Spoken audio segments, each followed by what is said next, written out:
সীমান্তে শূন্যরেখা, খোলা আকাশের নিচে চরম অনিশ্চয়তায় কেটে গেছে দীর্ঘ ৯৬টি ঘণ্টা। ভারতীয় সীমান্তরক্ষী বাহিনী বিএসএফ এর পুশিনের শিকার হয়ে তীব্র মানবিক সংকটে পড়েছিলেন শিশুসহ একই পরিবারের ৪ সদস্য। অবশেষে কাটে অবরুদ্ধ দশা। গণমাধ্যমের সংবাদ প্রকাশের পর নড়েচড়ে বসে দুই দেশের সীমান্তরক্ষী বাহিনী।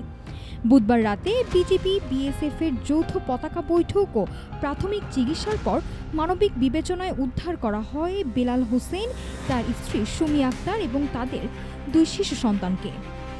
উদ্ধারের পর রাতেই তাদের হস্তান্তর করা হয় কুড়িগ্রামের রৌমারী থানায়। আইন প্রক্রিয়া ও সঠিক পরিচয় যাচাই বাছাই শেষে গভীর রাতে অবুঝ 2 শিশুসহ এই দম্পতিকে তুলে দেওয়া হয় তাদের পরিবারের কাছে। রৌমারী থানার ওসি জানান, বিজিবি কর্তৃক শিশুসহ দম্পতিকে রাতে থানায় হস্তান্তরের পর আইনি প্রক্রিয়া ও পরিচয় যাচাই বাছাই সম্পূর্ণ হয়।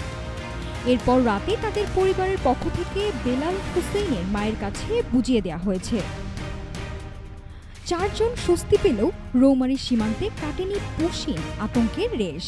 গত রবিবার রাতে 1066 মেইন পিলারের পাশ দিয়ে পুশিনের শিকার হওয়া আরও 5 জন নাগরিক এখনও খোলা আকাশের নিচে মানবতর জীবনযাপন করছেন।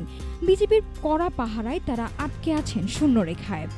সীমান্তে অনুপ্রবেশ ঠেকাতে বিজিবির সর্বোচ্চ তৎপর রয়েছে ঠিকই, তবে বাকি 5 জনের ভাগ্যে কি আছে তা নিয়ে এখনো কাটেনি ধোঁয়াশা। নাফিসা সামিয়া, ঢাকা টুডে।